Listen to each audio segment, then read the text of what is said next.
this is a common issue, right? You somehow think him looking at other women makes you less. But most men are built for multiplicity, right? So the way to look at that is, would you be cool eating the same food every day? And would you be cool wearing the same clothes every day? If you would have to wear the same pair of pants and the same sweater, and you had like 10 of them, but that's all you had. And then every lunch you got sushi and every dinner you got Italian, and that's it. Right? It would feel reductive.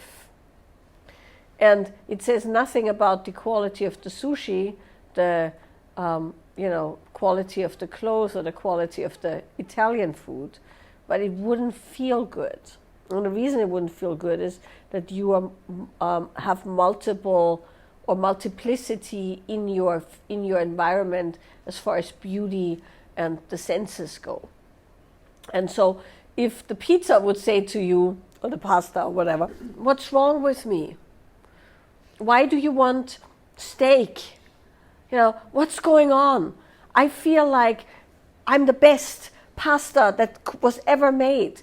Why could you possibly want steak, right? It would be ridiculous.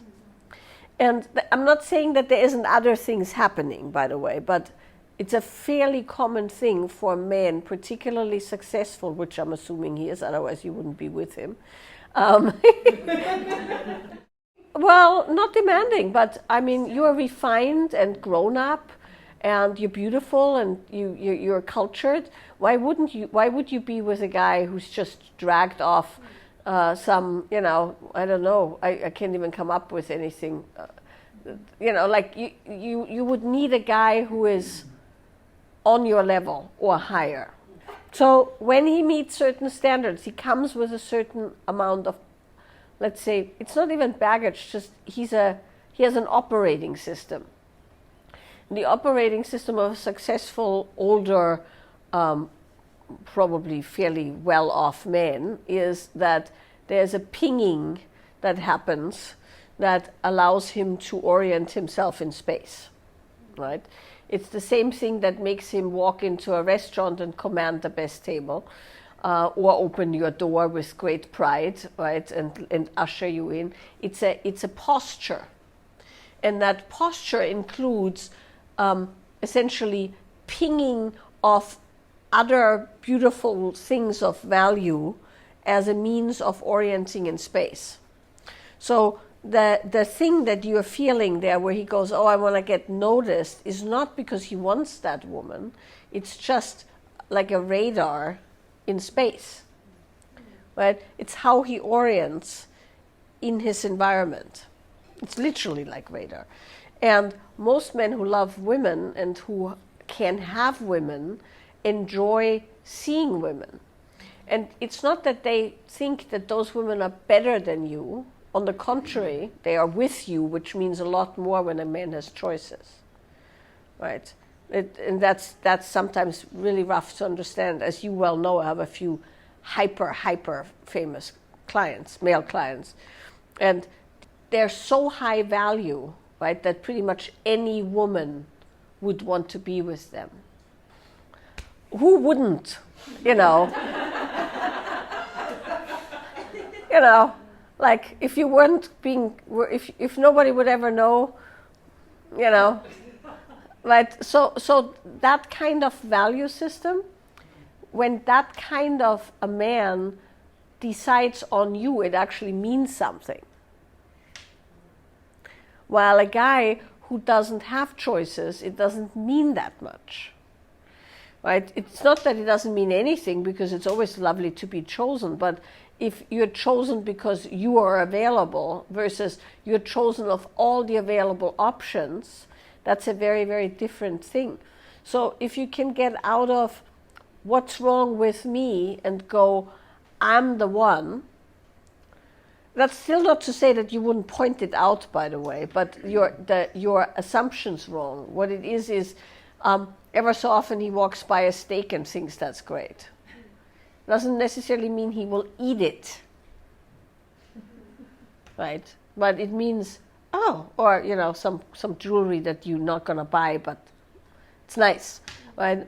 So it's all about the available options that makes the choice actually sweeter, and not the other way around, right? And so when he kind of goes, yeah, I'm French, this is what we do, what he's saying, I'm a wealthy, successful, powerful Frenchman who pings his environment constantly to orient myself in space so I can do the thing that I know how to do, right? That's what he's saying. And so when you ask him about it, you can't come from the what's wrong with me, why is it wrong between you and I, because it's not. Right? It doesn't probably register as he wants something else. It's just you look at things as they go by to orient what's available, so to speak, and then you every time make the fresh choice again. And as you well know, there's this thing called the Coolidge effect. You know about the Coolidge effect?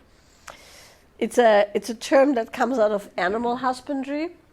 So all mammals, when they have bred for a while, all male mammals, when they've bred for a while, like horses, let's say, or cows, or anything, I'll tell you why it's called the Coolidge effect in a second, but they no longer want to have sex, so to speak. They no longer want to reproduce with the same female. So if you, let's say, have a prize stallion and a prize mare and you want them to reproduce because they make, exciting, expensive offspring, what you have to do is you have to walk another mare by that the stallion can smell, and then he'll get excited again, mating with the one that you want him to mate it. That's called the Coolidge effect. And the story goes that President Coolidge, the American president, visited some chicken farm, and there was a rooster, and he would like jump on all the hens and stuff like that, I can't quite remember how it goes. It's like Mrs. Coolidge is somewhere else than Mr. Coolidge. And she says to the farmer, "Does the rooster have sex all day long?" Yeah, and they say, "Yeah, he constantly humping the chickens." And she says, this is, kind of an anecdote. She says, "Well, you should tell that to the president." And then the president, is being walked around, and this is pointed out, and then he turns to his wife and says, "Yeah, but it's all the different hens," right? And so it's a little bit like, that's why it's called the Coolidge effect, which is an actual term in animal husbandry.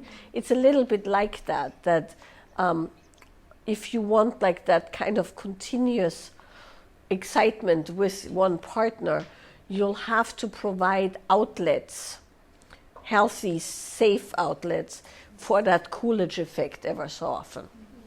And so, there's like ways around that, essentially, where you don't have to necessarily ignore it if it really bugs you, but you could also notice if that little bit of a ping actually makes him more attentive to you. And if it does, then that's good information. If he pings and then he's distracted for a long time, that's a different story, right?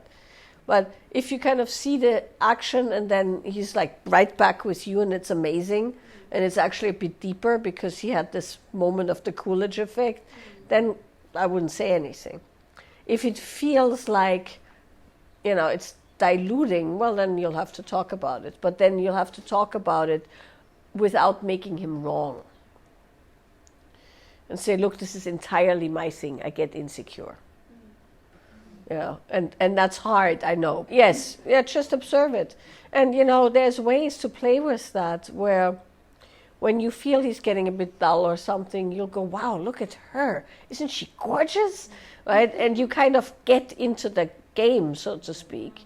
And you openly admire this woman as well. And then what is he going to do with that other than go, "Oh, yeah, nice," and then move along, right? So you can play with that as a means of actually deepening the relationship, because there's no evidence that there's anything else going on other than an occasional radar ping. Yeah. So yeah.